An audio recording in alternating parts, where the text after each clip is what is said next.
What if the gender of your favorite superhero changed? How would it change your view of the superhero? In Thor Volume 1, The Goddess of Thunder, written by Jason Aaron and artist Russell Dodderman, Thor becomes a woman. This comic explores women's women empowerment and why we need female superheroes. In our first panel, we see Thor defeated. His cape is torn, and his face shows sadness and regret. As a reader, we don't know why, but it looks like he lost a fight or even a friend in battle. He is vulnerable with both of his knees on the ground, slouched over like he is comforting a fallen friend, but it is just his hammer. Thor without his Thor without his hammer is not really Thor. His hammer makes him the god of thunder, and the only person who can possess the hammer and the powers that go with it is Thor. He can't believe that he's become unworthy of the hammer. As you can see, he becomes she on the hammer. A mystery woman becomes our new Thor. She is excited to be Thor because she knows what the name means and what it stands for. At first, she is hesitant and second guessing herself.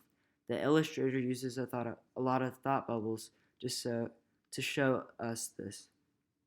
She is also finding out how her new powers work.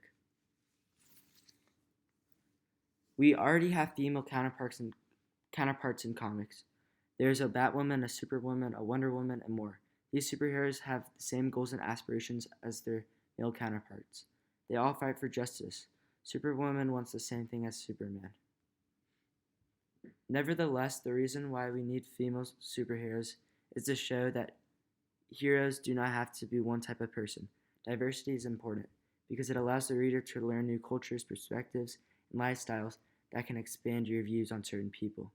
Men and women are equal. Having superheroes provide an equal representation in the comic book world. Looking at this scene specifically, the author is showing the reader how much danger Jane Foster / the Thor is in. If the Avengers like Hulk, Captain America, and Spider-Man are stopped so easily, how is she going to win? This shows the magnitude of the next scene and what will happen. In the next panel, we see how strong the new Thor really is. The art in the panel is amazing because the artist drew every ice crystal with so much detail. Ice giants took down the Avengers with ease, but Thor defeated the giants in seconds. This shows how strong women superheroes can be. Despite her incredible power, a common theme throughout the comic is the bad guys looking down on Thor. They discriminate against her. They say degrading remarks because she is a woman. She always wins the fight.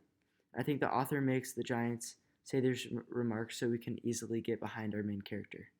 In the panel, Malekith is not giving respect to our new Thor. He talks about how he already killed a Thor. He tells her that she is a thief and took the hammer away from the real Thor. Malekith tells her that she's nothing with the hammer, and the hammer is the only reason why she is strong. A giant eats her, but she escapes by exploding the giant. She doesn't even have her hammer. This shows the reader that Malekith was not right. She was strong enough even without her weapon. This makes the reader question who is stronger, the old Thor or the new Thor. With all this fighting going on with the new Thor against the ice giants and the dark elves, the author reminds us about the old Thor. The old Thor looks enraged. He has a battle axe and a new metal arm, and he looks like he's about to go fight someone. The previous scene reminds me of the famous Billie Jean King vs. Bobby Riggs tennis match. The reason it does is because it's the classic battle of boys versus girls. Billie Jean King was challenged to play Bobby Riggs in a match in 1973. Billie Jean played Bobby Riggs to show people that women should have equal rights as men. Women should earn equal pay as men, and they should have equal time on TV because they can entertain just like the men. Going back to the comic, the original Thor tries to fight for the hammer. Just like the tennis match, the woman comes out on top. Jane Foster beats Thor in the fight. As a reader, we know how serious our new Thor is. Today, the biggest challenger to the new Thor may be Comicsgate. Comicsgate is a group of conservative comic book fans. This group of people do not want alternation. They don't want comic book characters to change. They seem to prefer the original versions of the superheroes. I used to agree with what these people are thinking. I thought it was annoying when companies made changes just to be more PC. I have changed my ideas. I have learned that most companies don't change the race, sex, and ethnicity for approval, but to expand the characters in different ways. Back to the comic, while Thor and Foster are fighting, one of the most significant scenes transpires. In one panel, it seems that Thor's hammer is flying back to him like an old friend, but the hammer strikes his hand as he tries to catch it. This is such a big scene because this is the first time Thor realizes that he will never be Thor again. On the next page, after Thor realizes that the hammer is no longer his, he has an emotional conversation with Foster.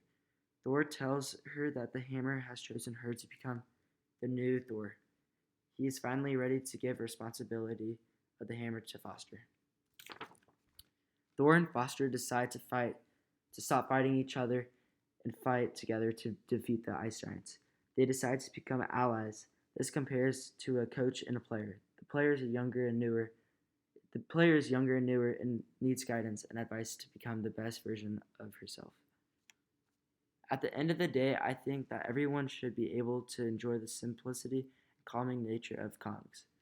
When you add more diversity and traditional traditional heroes by changing race, gender, and age, you can make people better connect with heroes. You can also see different types of people's perspectives.